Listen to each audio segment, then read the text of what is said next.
welcome to our deep dive into discourse analysis. Ooh, It's all about understanding how language shapes our world. it really does. And trust me, it's way more interesting than it might sound at first. Oh, yeah, way more. So we're going to be decoding the hidden messages in everything, Everything. from news articles to casual conversations. It's like having X-ray vision for language. Oh, You start to see all the subtle ways it influences, like, our thoughts, our beliefs, right. even our actions sometimes. Yeah, okay, so let's start with the basics. Okay. Our sources define discourse analysis as the study of how language creates meaning. Right. But it's not just about what's being said, No. but the how and the why behind it. Exactly, and I think one of the sources had a really good quote about this. Okay. Remember, the economy is booming. Right, A discourse analyst wouldn't just accept that at face value. Yeah. They'd be asking questions like, right. who is saying this? Yeah. What are their motives? Okay. What context is the statement even being made in? Oh, so instead of just reading the line, Yeah. we're learning to read between the lines. Exactly. That's cool. Yeah. But how do we actually do that? So it all starts with understanding a few key assumptions. Okay. So first, discourse analysis sees human behavior as something we can study objectively. Secondly, it recognizes that reality is socially constructed, meaning that language plays a huge role in shaping what we perceive as real. Yeah. And finally, it acknowledges that we are all products of social interactions. Right. So our identities and beliefs are shaped by how we communicate with others. This is already making me rethink how I see the world. Right, It's yeah. like suddenly realizing that the way we talk about things actually shapes the reality that we experience. Totally. Okay. So there are different approaches to discourse analysis, Okay. each with its own kind of unique lens. Okay. Let's start with modernism. Okay. Your sources described it as a focus on achieving accurate language to describe new ideas. So it views language as a tool for progress. So modernists are all about using language to make sense of a changing world. Yes. Right. Yeah. Always seeking the most precise words to capture new concepts and ideas. Exactly. Okay, cool. What about structuralism? Structuralism. Yeah, one of the sources used a fantastic metaphor to describe it, Oh, yeah. saying that language is like a puzzle, Okay. where the meaning of each piece comes from its relationship to the whole. Right. So to understand the meaning of a word, we need to look at how it fits within the larger structure of language. Exactly. Okay. Think about the word hot. Okay. It has a very different meaning when you say hot coffee Right. versus hot topic. Okay, yeah, The context shapes our understanding. that makes sense. Yeah. What about postmodernism? Postmodernism. This one always seemed a bit tricky to grasp. Yeah, it can be a mind bender. Yeah. So postmodernism challenges the idea of like a single objective truth. Okay. It emphasizes differences in experience and how power shapes discourse. Okay. Michel Foucault was a key figure in this school of thought, Right. and he argued that power and knowledge are intertwined, Oh. meaning that those in power often control the dominant narratives. So it's about understanding how language can be used to maintain power structures and reinforce certain perspectives. Yes. That's pretty intense. It is, but it helps us critically examine, how information is presented Right. and who benefits from certain narratives. Okay, so speaking of challenging power structures, Yes, there's also feminist discourse analysis. absolutely. One of your sources highlighted this approach, Mhm. explaining how it examines the relationship between language, gender, and power dynamics. Yes. I was thinking about that analysis you included, Yeah. where they compared how female politicians are described versus their male counterparts. Right. The subtle differences in language were astounding. It's incredible how much we can uncover when we start paying attention to these nuances. Right. That study was a perfect demonstration of how feminist discourse analysis can expose these hidden biases and challenge gender stereotypes embedded in language. This is all so fascinating. I know, it's so cool. I'm already starting to see the world in a whole new light. Good. But how do we actually go from these big picture ideas to actually analyzing language? Right. Like, are there specific steps involved? Absolutely. Discourse analysis is a process. Okay. So first, you need to identify your target. Okay. Like, what are you focusing on? Yeah. What specific question are you even trying to answer? Okay. Then you collect your data. Got it. And this could be anything from interviews, speeches, articles, social media posts. So like a detective gathering evidence. Exactly. Okay, but what do we do with all that data once we have it? That's where the real fun begins. Okay. The next step is to analyze the data. Okay. So we look for patterns in language, recurring themes, metaphors, how people interact in conversations, and so on. It sounds like we need a sharp eye for detail You do. to catch all those subtle cues. It's like putting together a puzzle. You're looking for those linguistic clues that reveal the underlying messages and power dynamics at play. Okay, so once we've spotted those patterns, what do we do with them? That's where interpretation comes in. Okay. We connect those linguistic dots to a larger social or cultural context. So what do these patterns tell us about the underlying beliefs, values, and power dynamics at play? It sounds like discourse analysis is about much more than just analyzing language. Yes. It's about understanding the complex ways in which language shapes our world and how those in power use it to influence our perceptions. You hit the nail on the head. Wow. And that's what makes discourse analysis so powerful. Okay. It's a tool for critical thinking, for challenging assumptions, and for understanding the world around us on a deeper level.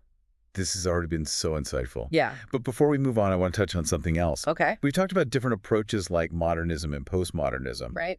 But are there different types of discourse analysis as well? That's a great question, and yes, there are. Okay. Two important ones we'll delve into are Critical Discourse Analysis, or CDA, and Content Analysis. Got it. Both offer unique lenses for examining language and its impact on the world. This is really making me rethink how I approach information. Good. But I'm also feeling eager to dive into those other types of analysis you mentioned. Yeah. I want to understand how they work and what kind of insights they can offer.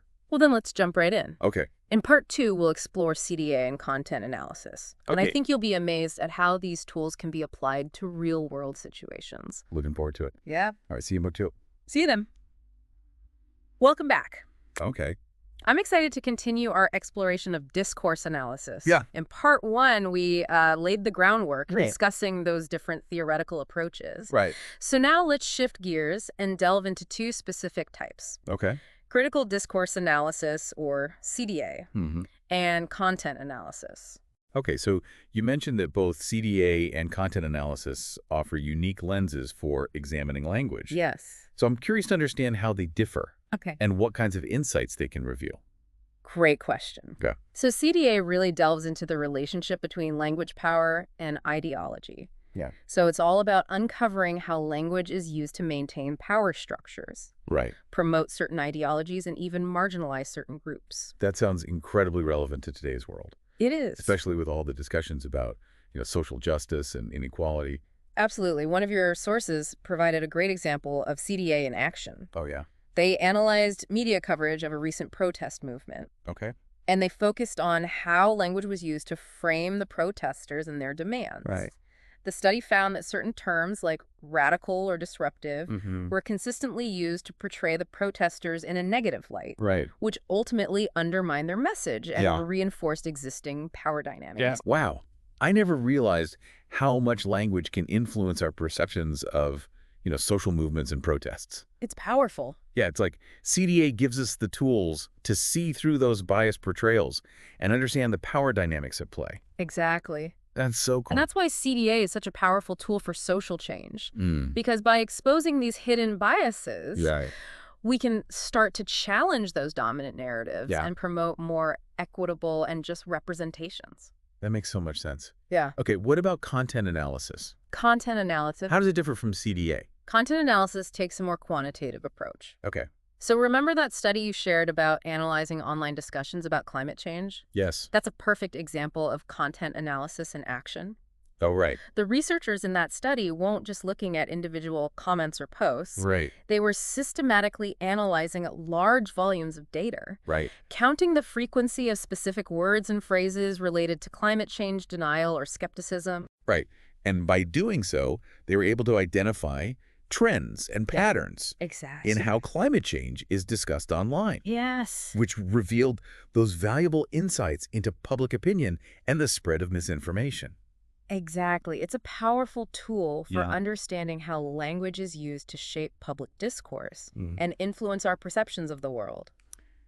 Okay, I'm really starting to grasp the different ways we can analyze language. Good. But this all seems pretty theoretical. Right. Can we bring this down to earth with some more real-world examples? Absolutely. So think about the discourse surrounding artificial intelligence, or AI. Okay. You have those who embrace its potential, Right. highlighting its ability to revolutionize industries and solve complex problems. Like that article you included about AI being used to develop new medical treatments. Yes. And personalized education. Exactly. But then you have others who express concerns about job displacement, ethical implications, and even the potential for AI to surpass human intelligence. Like that sci-fi novel I shared with you. Yes? Where AI becomes so advanced that it poses an existential threat to humanity. Yes, a discourse analyst would be fascinated by both sides of this debate, Right. examining the language used to promote or critique AI. Okay. They look at the metaphors, the framing, Hmm. the emotional appeals used to sway public opinion. So discourse analysis isn't just about analyzing dry academic text. No. It can be applied to everything from news articles and political speeches Yes. to science fiction novels and even casual conversations about technology. It's a versatile tool that can help us understand the complex ways in which language shapes our world and influences our thinking. This is also insightful. Good. I'm already starting to see the world in a whole new light. I love it. But as we wrap up part 2, I want to touch on something we haven't explicitly discussed yet. Okay. The ethical considerations of discourse analysis. Right. So I'm wondering, what are some of the potential pitfalls or ethical dilemmas we need to be aware of when analyzing language in this way? That's an incredibly important point because discourse analysis often deals with subjective interpretations. Right? And can uncover sensitive information about individuals and groups. Yeah. Ethical considerations are paramount. Okay. Researchers must be incredibly careful not to misrepresent or exploit the data they collect. They need to be aware of their own biases and strive for fairness and accuracy in their analysis. That makes perfect sense. We wouldn't want to use discourse analysis to reinforce harmful stereotypes. Right. Or contribute to the marginalization of certain groups. Absolutely. Responsible discourse analysis requires a deep commitment to ethical research practices and a recognition of the potential impact of our work on individuals and communities. This has been such an enlightening discussion. Yeah. It's clear that discourse analysis is a powerful tool with the potential to reveal so much about ourselves and the world around us. It is. So as we prepare for part 3, Yes. is there anything else you think our listeners should keep in mind? You said it. And we've only just scratched the surface. Okay. In part 3, we'll explore some of the ways discourse analysis can be used for positive social change. Ooh. And I think you'll find it incredibly inspiring. Looking forward to that. All right. See you in part 3. See you then. Welcome back to the final part of our deep dive into discourse analysis. Yes. It's been quite a journey, hasn't it? It has. We've explored different approaches, Yes, we have. delved into CDA and content analysis, We did it. and even touched on those ethical considerations of analyzing language. Absolutely. It's been fascinating to see how much we've uncovered about the hidden power of language. Yeah, and we've only just begun to explore its potential for positive change. That's what I'm most excited about. Yeah. You mentioned in part 2 that discourse analysis can be a tool for social good. Right. So can you give us some concrete examples of how that's actually happening out there in the world? Absolutely. So think about the ongoing efforts to promote gender equality. Discourse analysts have played a crucial role in challenging sexist language Right. and advocating for more inclusive alternatives. Remember that study I shared about how language is used to describe women in leadership positions? Oh, yes. The one where they found that women are often described as bossy or emotional, Yeah, while men in similar roles are praised for being assertive or passionate. exactly. By exposing those double standards Right. and advocating for more equitable language discourse analysis can actually help shift those societal perceptions. Wow. And create a more level playing field for women. That's amazing. Yeah. It shows how analyzing language can have a real impact on the way we think about, gender and leadership. Absolutely. Are there other areas where discourse analysis is being used to promote social change? Absolutely. Think about the environmental movement. Okay. Discourse analysts have been instrumental in raising awareness about climate change Right. by studying how this issue is framed in the media and public discourse. Oh, right. Like how some groups use language to downplay the urgency of climate change. Yes. While others use more alarming rhetoric to try to mobilize action. Precisely by analyzing these different framings, discourse analysis helps us understand how language is used to shape public opinion and influence those policy decisions. That's so powerful. It seems like discourse analysis can be applied to almost any social issue. You're right. It's a versatile tool that can be used to challenge discrimination, promote human rights, and advocate for a more just and equitable world. This has been such an eye-opening experience. I never realized how much power language holds or how we can use discourse analysis to make a positive impact. I'm so glad to hear that. Yeah, any final words of wisdom for our listeners as we wrap up this incredible journey into discourse analysis? Just remember that language is never neutral. Okay. It's always shaped by those social, cultural, and political forces. Right. By becoming more conscious of how language works, we can become more critical thinkers, more effective communicators, and more engaged citizens. Beautifully said. I think that's the perfect note to end on. I agree. To our listeners, thank you for joining us on this deep dive into the fascinating world of discourse analysis. Now go out there and decode the world.